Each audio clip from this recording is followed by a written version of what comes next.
That intro literally made me want to kill myself. I hope anyone that watched that knows that I literally was cutting myself with a knife while that intro was being made. What is up, my toasty Soggy Gaming here? Welcome back to a brand new video on the internet. As some of you know, who somewhat pay attention to the channel, which is... Okay, I can't count that high, I'm illiterate. As you know, I got a new microphone, so hello, ladies. I've got a very good microphone, and I'm here to make a lot of drama alerts here, okay? We're gonna make it great. That's not the point. But I found a new video, so let's go and explain why this kid is completely wrong when he says PC gaming is not as good as consoles. Now, if you've watched my videos, you know that I am a PC gamer, but after trying out the Xbox One and seeing what the new generation of consoles is all about, I can definitely tell that the consoles themselves have a specific spot in the market that the PCs really can't compete with. I'm sorry, do you mean the PC market where literally everything can be upgraded, and when the Xbox One came out, it was already outdated? You're talking about how it couldn't compete with the PCs, even though all the console specs are already outdated. When they first came out, they were outdated. So really, you're telling me that they can touch an untapped market? Oh my god, dude, this guy must be smart. Man, I can't wait. I can't wait to see his good video here. I'm going to see some quality content right here, okay? I'm really excited about this. I hope you guys know. So let's go and continue. In this video, I'm going to count down the top 5 reasons why a console is better than a PC. Yo, just 5? Dude, that's not a lot, man. I'm gonna trust your instincts because you seem like a guy who's really knowledgeable of the PC.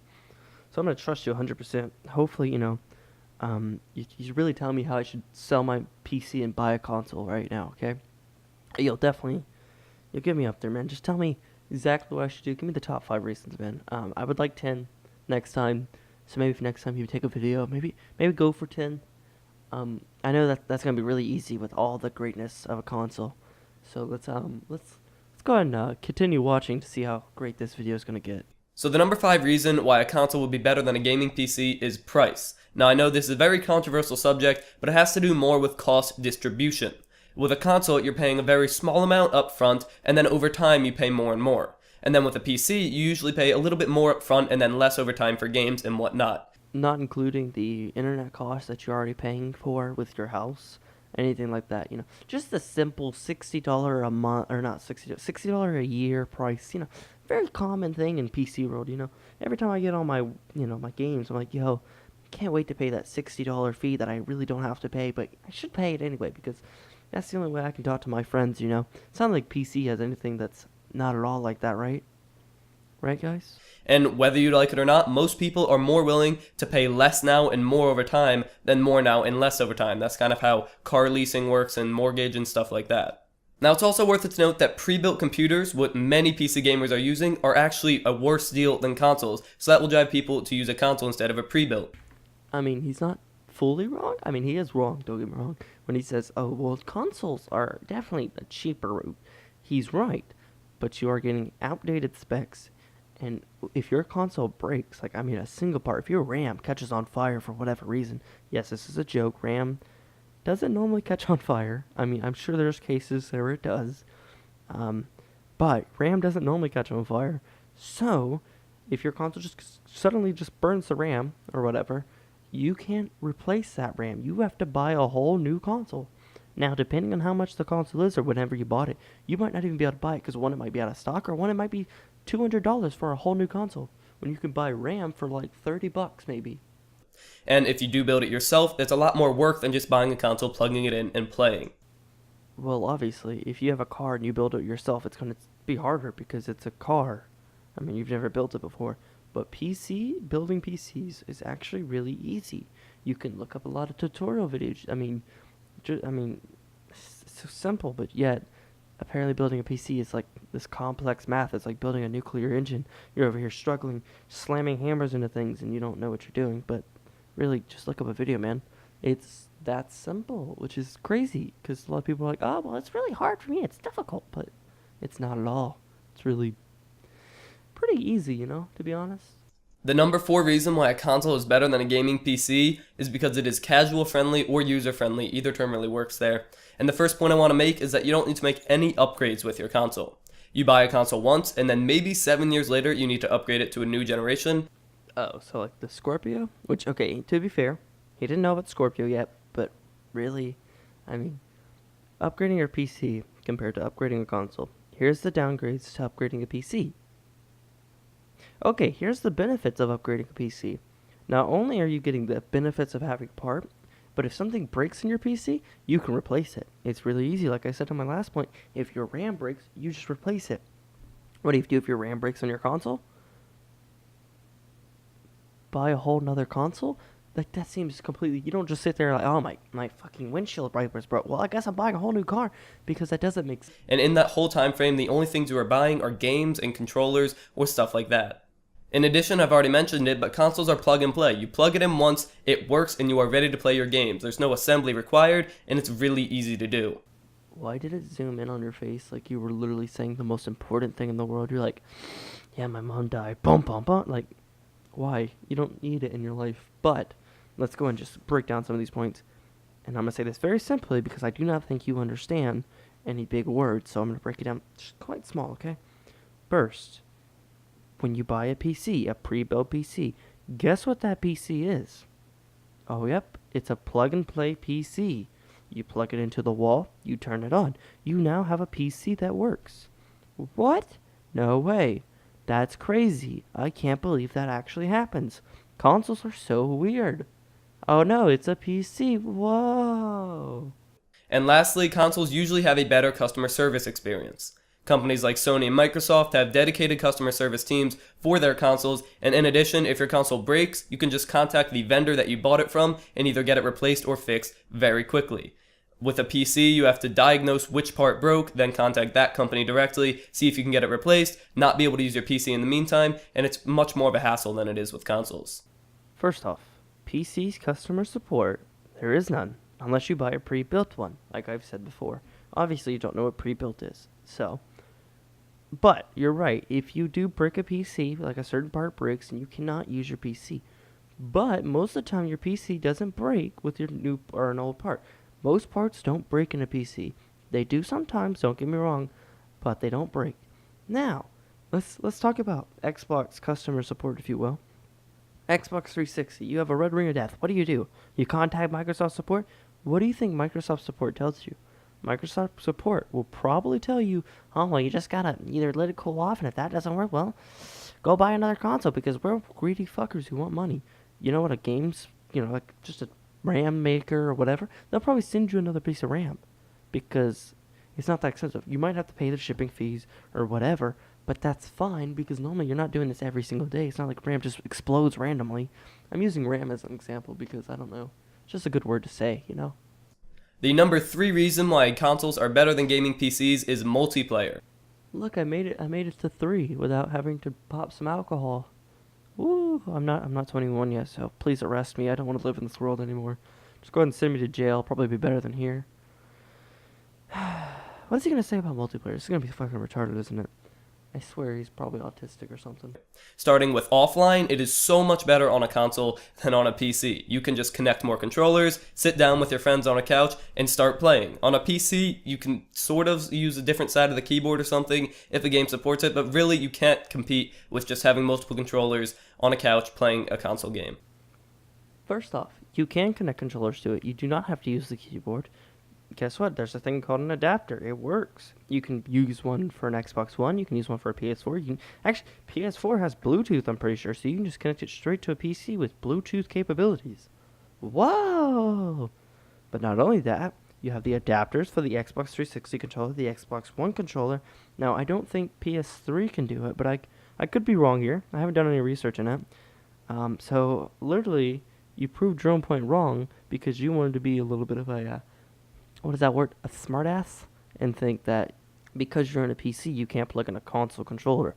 No, you can plug them in. You can play with most games that support it. And if they don't, you can look up a co-op game that supports controllers. There's Gang Beasts, Overcooked. There's a bunch of games. Just look it up.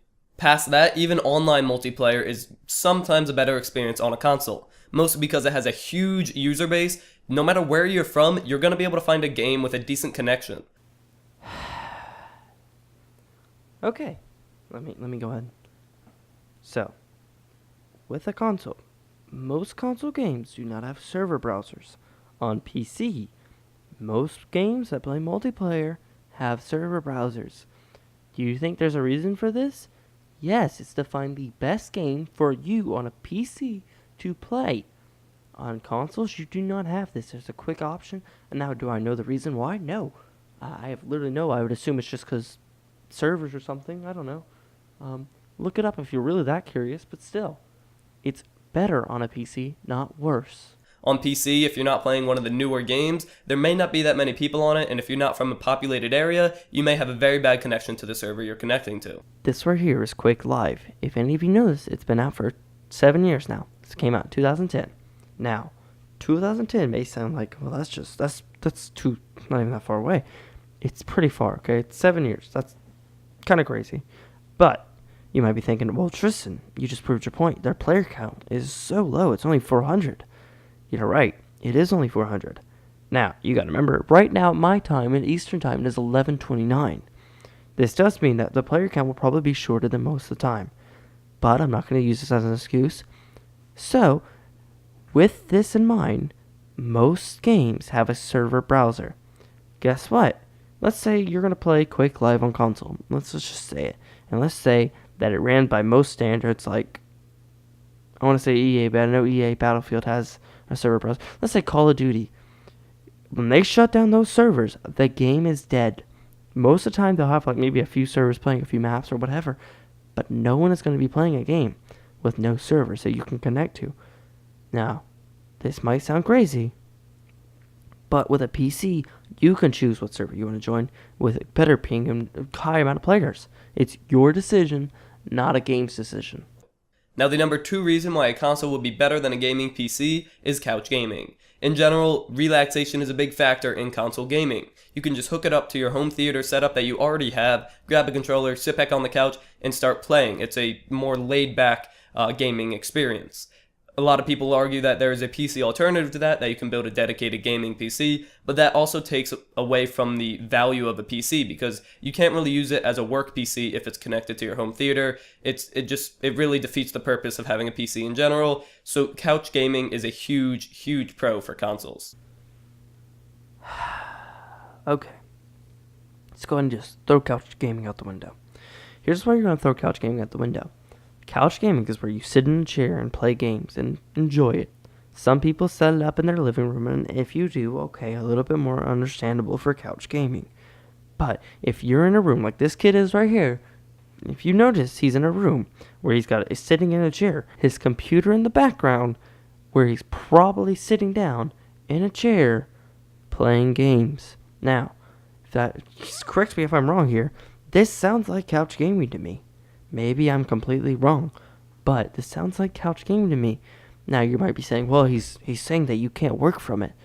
Okay, that's saying that most people work from their PCs. Now, they do, because it is a daily item, but there is ways around this. One, you can buy a keyboard and a mouse and just work from wherever you want. You can buy a wireless one that can work from wherever it wants. You can buy one of those laser ones if you want that works wherever it wants.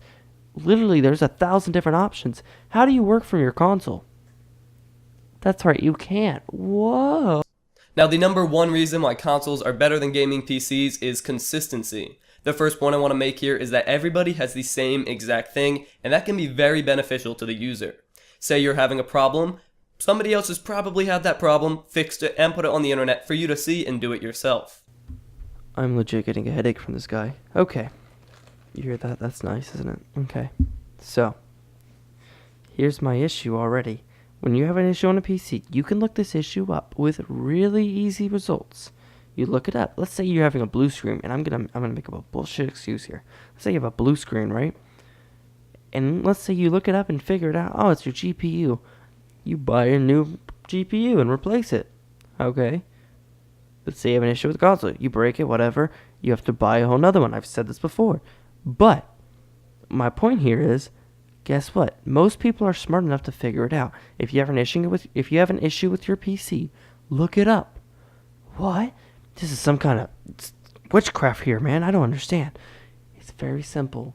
I get you're not the smartest person in the world, but they're the exact same things. You have a problem with your console, you can look it up. You have a problem with your PC, you look it up. Either way, you're looking something up and you're figuring out what's wrong. In addition, nobody has a competitive advantage over anybody else, or not a substantial one anyway, because everybody's using the same console with the same graphics, with the same controller. It will vary from TV to TV with like input lag and stuff, but at a very basic level, nobody has a competitive advantage. Yo, this is so weird. This just came under my door. It's almost like this right here is a competitive edge for consoles. This can't be though. I mean, he's never wrong. He's never does it, man. He's 100% correct. His facts. I mean, not even Bill Nye could prove him wrong, man. He's top level notch, man. Like, if he's like the next Albert Einstein here, man, he's so fucking smart. In addition, consoles are very friendly. If you want to share a game or a controller or something, you can just bring it to their house and it will work. On the PC, games are digital, and unless you're a part of Steam family sharing, you're not going to be able to share games. Also, consoles are very good at pulling together things in multiplayer, playing with your friends, and having parties. Okay, John. I don't think your name's John, but I don't really give a shit. I'm gonna call you John. John, I don't think you've been to many parties. Okay? I'm gonna go and just state this. I know it has nothing to do with the video, but I just really wanted to insult him. I mean, his video's slowly killing me, my mental cells and all that. See, I'm losing brain power already. So, John, everything is going digital. It's 2017. I know this video was made back in 2014. I'm not judging it by that. But in 2017, everything is going digital. Here's the reasons why everything is going digital. First off, this means everyone has to pay for a game. Second off, this means you can't share games, of course. Now you might be saying, well, you just proved your point. Of course, having a console is better because you have physical copies. Xbox is going towards digital. Now, they're not fully there yet, and they're still going towards it, though. They've already built up a market on it. They're starting to send games on PC now. Now, this is where it gets crazy. On PC, there's 1,000 different sales. And now you're gonna be more crazy here. There's physical copies on PC too. If you want to share your game with your friends, just give it to them. On the PC, you have different programs like Skype, the game itself, or TeamSpeak or something, and each one of those things could go wrong, and you could end up having to spend a lot of time fixing it, while with a console, you just join a party, join their game, and you're playing.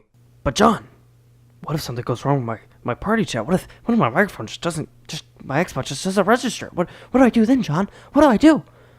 John, I know your name's not John, but I'm still gonna call you John.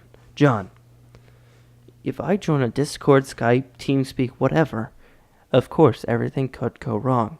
My computer could literally just catch on fire and turn into a nuclear fucking bomb. Now, John, this is gonna be crazy. If I turn on my Xbox and something doesn't work, what do? You restart your console. What?